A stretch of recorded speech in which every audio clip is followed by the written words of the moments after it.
আৰম্ভ হল নগাঁৱৰ কৰয়নীত কলংপৰীয়া বাৰগয়া সমাজৰ হেজাৰী ভাওনা মহোৎসৱ।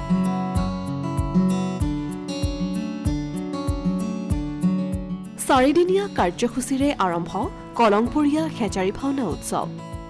দৃষ্টিনন্দন সাংস্কৃতিক শোভাযাত্ৰাই মহিলে ৰাইজক।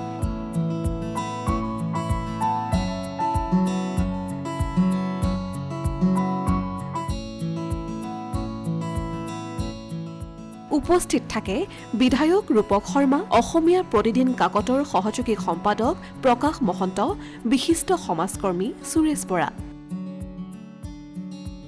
বৃহস্পতিবাৰৰ পৰা চাৰিদিনীয়া কাৰ্যসূচীৰে আৰম্ভ হল কলংপৰীয়া হেজাৰী ভাওনা উৎসৱ। উল্লেখ্য যে নগাঁও চহৰৰ পৰা 7 কিলোমিটাৰ পূবে কলংসুটিৰ উত্তৰ পাৰত বৃহত্তৰ অঞ্চলটোৰ ৰাইজ একত্ৰিত হৈ গঠন কৰিছিল কলংপৰীয়া বাৰগয়া সমাজখন। মহাপুৰুষ শ্ৰীমন্ত শংকৰদেৱৰ বৈষ্ণৱ ধৰ্মৰ প্ৰচাৰ প্ৰসাৰ, কলাকৃষ্টিৰ চৰ্চা আৰু সংৰক্ষণৰ লগতে নৱৰসেৰে সমৃদ্ধ অংকীয়া ভাওনা প্ৰদৰ্শনৰ মূল উদ্দেশ্য আগত ৰাখি বৃহত্তৰ কৰয়নী অঞ্চলত নিৰ্মাণ কৰা হৈছিল এটি মন্দিৰ। 1966 চনত গঠন কৰা ধৰ্মীয় অনুষ্ঠান কলংপৰীয়া বাৰগয়া সমাজে ভৰি দিলে এইবাৰ হীৰক জয়ন্তী বৰ্ষত। 60খন পতাকা উত্তোলনেৰে আৰম্ভ হেজাৰী ভাওনা। ভাওনা উদযাপন পৰিচালনা সমিতিৰ সভাপতি ৰূপক শৰ্মাই উত্তোলন কৰিলে 60খন পতাকাৰ ভিতৰৰ মূল পতাকাখন। কলংপৰীয়া বাৰগয়া সমাজ আৰু বাৰগয়া মহিলা সমিতিৰ যৌথ উদ্যোগত হীৰক জয়ন্তী বৰ্ষ 12 বাৰ্ষিক হাজাৰী ভাওনা আজিৰ পৰা আৰম্ভ হৈছে আৰু আজি প্ৰথম দিনৰ কাৰ্যসূচী যি পতাকাটোৰ ইতিমধ্যে আমাৰ সমাপন হ'ল আৰু আজিৰ পৰা আমাৰ 16 তাৰিখলৈকে এই কাৰ্যসূচী চলিব আৰু আমি খুবেই আনন্দিত যে অহা কাইলৈ এই অনুষ্ঠানলৈ মাননীয় মুখ্যমন্ত্ৰী মহোদয় আহিব আৰু ইতিমধ্যে তেখেতে যথেষ্ট পুঁজি দি পেলাই এই অনুষ্ঠানটো এটা নতুন ৰূপ আমাক দিছে।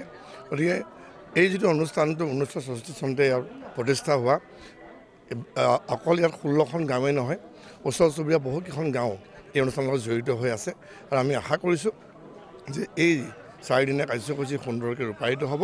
ৰাইজ আহিব, সকলো ৰাইজক মই উদযাপন সমিতিৰ সভাপতি হিচাপে সকলোকে মই নিমন্ত্ৰণো জনাইছোঁ, সহযোগিতা কামনা কৰিছোঁ। হীৰক জয়ন্তী বৰ্ষত ভৰি দিয়া ভাওনা মহোৎসৱত আজি বন্তি প্ৰজ্বলনৰ লগতে ধৰ্মধ্বজা উত্তোলন আৰু ভাওনা উৎসৱৰ পতাকা উত্তোলন কৰে ক্ৰমে উদযাপন সমিতিৰ সভাপতি তথা বিধায়ক ৰূপক শৰ্মা আৰু অসমীয়াৰ প্ৰতিদিন কাকতৰ সহযোগী সম্পাদক প্ৰকাশ মহন্তই। মন্দিৰত নৱনিৰ্মিত 2খন শৰাই উন্মোচন কৰে অসমীয়া প্ৰতিদিন কাকতৰ সহযোগী সম্পাদক প্ৰকাশ মহন্ত আৰু বিশিষ্ট সমাজকৰ্মী সুৰেশ বৰাই। যে মই আজন্ম বাৰগয়া সমাজৰ লগত জড়িত, কাৰণ মোৰ জন্মৰ পূৰ্বেই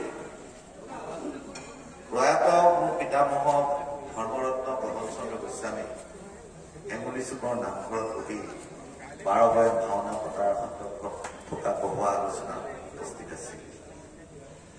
মই 4 বছৰীয়া হওঁতে ইয়াত বাৰগয়া ভাওনা চাবলৈ মাৰ আঙুলিত ধৰি তেনেকৈ আগবাঢ়ে। সমাজত যেনেকে এচাম বিভেদগামী শক্তি থাকে, এচাম সমাজমুখী গভীৰ অন্তৰ্দৰ্শী আৰু ভক্তি ভাৱনাৰে সমৰ্পিত ব্যক্তি থাকে, যাৰ জৰিয়তে সমাজ কৰে। আৰু কৰয়নী অঞ্চলৰ এইটো গৌৰৱ মই ভাবো যে সিদ্ধুৰা হাজৰিকাৰ পৰা এতিয়ালৈকে যদি আমি চাওঁ তেনেহলে এই বৰডুঙাৰ পাৰৰ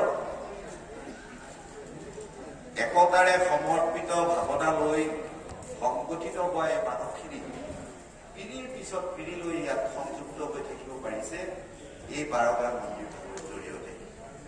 এই বাৰগয়া মন্দিৰ ভাগৰ জৰিয়তে ইয়াত হায়াৰ ছেকেণ্ডেৰী স্কুল, ইয়াত হস্পিটেল হৈছে। এই অঞ্চলটোৰে পাৰ হৈ যাওঁতে মানুহে কোনো শংকা নোহোৱাকৈ পাৰ হৈ যোৱাৰ এটা সময় হয়তো ইয়াত কিছু বিৰতি আছে। ইয়াত সময়মতে উন্নয়ন বুজাব পৰা যায়, সেইখিনি হ'ব লাগিছিল। যেতিয়া ইয়াত মন্দিৰ ভাগ নিৰ্মাণ কৰা হৈছিল তেতিয়া এইখন আৰু 10 পথাৰ আছিল। গতিকে ইয়াৰ মজিয়াখন এতিয়াও চবৰ ইয়াতকৈ ওখ কৰিব লাগিব।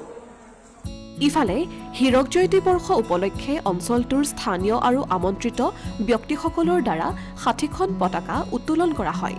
ইয়াৰ পিছতে প্ৰাক্তন মন্ত্ৰী গিৰীন্দ্ৰ কুমাৰ বৰুৱাই স্মৃতিচাৰণ অনুষ্ঠানৰ শুভাৰম্ভ কৰাৰ অন্তত নৱনিৰ্মিত বাটচৰা উন্মোচন কৰে অৱসৰপ্ৰাপ্ত শিক্ষক তথা বিশিষ্ট সমাজকৰ্মী পুলিন হাজৰিকাই। ইয়াৰ পিছতে দৃষ্টিনন্দন সাংস্কৃতিক শোভাযাত্ৰা উদ্বোধন কৰে বিশিষ্ট অভিনেতা অৰুণ হাজৰিকাই। পুণ্যৰ ফলত হয়তো আজি এই পবিত্ৰ অনুষ্ঠানত মই উপস্থিত থাকিবলৈ পাইছোঁ আৰু বিৰল যে অসমত এনেকুৱা আৰ্হিত এটা এই নামঘৰ ভাগি তৈয়াৰী কৰিছে। আশ্ৰমৰ নিচিনাও লাগে, নামঘৰৰ নিচিনাও লাগে। আৰু ইয়াত আৰু এটা কথা মই বেছিকৈ ভাল পাওঁ, ইয়াৰ কাষৰীয় যিবিলাক অঞ্চলত বা যিকেইখন গাঁৱৰ ইয়াত জড়িত হৈ আছে, সেই গাঁওকেইখনৰ ইয়াত সাংস্কৃতিক যিখিনি কৰ্ম, সাংস্কৃতিক বিশেষকৈ নাটকৰে হওক বা মাটি আখৰাৰে হওক বা বিভিন্ন অন্য শংকৰী কলা কৃষ্টিৰে বা যিখিনি সেই অনুষ্ঠানবিলাকৰ আখৰাৰ পৰা আৰম্ভ কৰি সকলোখিনি ইয়াত কৰিবলৈ দিয়াটো বা এই ক্ষেত্ৰখন ৰাইজৰ কাৰণে সেইটো এটা বৰ ডাঙৰ কথা। ইয়াত ভগৱানৰ চৰণ সেৱাও কৰিবলৈ পায় আৰু সংস্কৃতিৰ সেৱা কৰিবলৈ পায়। গতিকে আজি এই মহান অনুষ্ঠানটোত উপস্থিত থাকি নিজকে মই ধন্য মানিছোঁ। ইফালে অঞ্চলটোৰ 16খন গাঁৱৰ মাজেৰে পৰিভ্ৰমণ কৰা বৰ্ণিল শোভাযাত্ৰাই মোহিত কৰে ৰাইজক। শোভাযাত্ৰাত বাৰগয়া মন্দিৰৰ প্ৰতীক ভাগৱতৰ লগতে গুৰুজনাৰ অনবদ্য কৃষ্টি সংস্কৃতি, গায়ন বায়নৰ জোৰা, দিহানামৰ দল, ৰাসলীলা, অংকীয়া ভাওনাৰ বিভিন্ন দৃশ্য, গুৰুজনাৰ অপূৰ্ব সৃষ্টি, নামসিংহ, আয়ুতিৰ পানীতোলা, বিয়ানাম, বিহু নৃত্য, কৃষি কৰ্ম আদি প্ৰদৰ্শন কৰা হয়। আনহাতে সাংস্কৃতিক শোভাযাত্ৰাত অংশগ্ৰহণ কৰে বিশিষ্ট অভিনেতা অৰুণ হাজৰিকা, দীপজ্যোতি কেওট, ৰিণ্টুমণি বৰাকে ধৰি বহু কেইগৰাকী অভিনেতা অভিনেত্ৰীয়ে। ভাল লাগিছে, আজি 12খন গাঁও একেলগে মিলন হৈ পেলাই এই নামঘৰ প্ৰতিষ্ঠা কৰিছিল আৰু সঁচা কথা ক'বলৈ গ'লে আজিৰ যুগত গোটেইকেইখন গাঁও একেলগে একগোট হোৱাটো কম সহজ কথা নহয়। খুব ভাল লাগিছে আৰু এতিয়া যিহেতু দেখিছে সকলোৱে, আমি এতিয়া শোভাযাত্ৰাৰ কাৰণে প্ৰস্তুতি চলাই আছোঁ।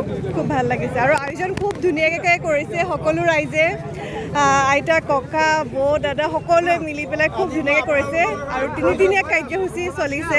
আজি শোভাযাত্ৰা, কাইলৈ ভাওনা, তেনেকৈ ভাল লাগিছে। তেনেকৈ কৰা নাই, মোৰ ককা দেউতাই কৰিছিলে, কালি মোৰ একো হোৱা নাই, ইচ্ছা আছে আৰু আজি খুব ভাল লাগিছে এনে এটা পবিত্ৰ ক্ষণত উপস্থিত হৈছোঁ।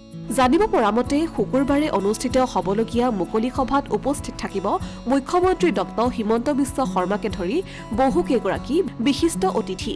উক্ত সভাত স্মৃতি গ্ৰন্থ কৰাপাত উন্মোচন কৰিব অসম সাহিত্য সভাৰ উপ সভাপতি পদুম ৰাজখোৱাই। লগতে ভাওনা মহোৎসৱত মুঠ 33খন অংকীয়া ভাওনা প্ৰদৰ্শন কৰা হ'ব।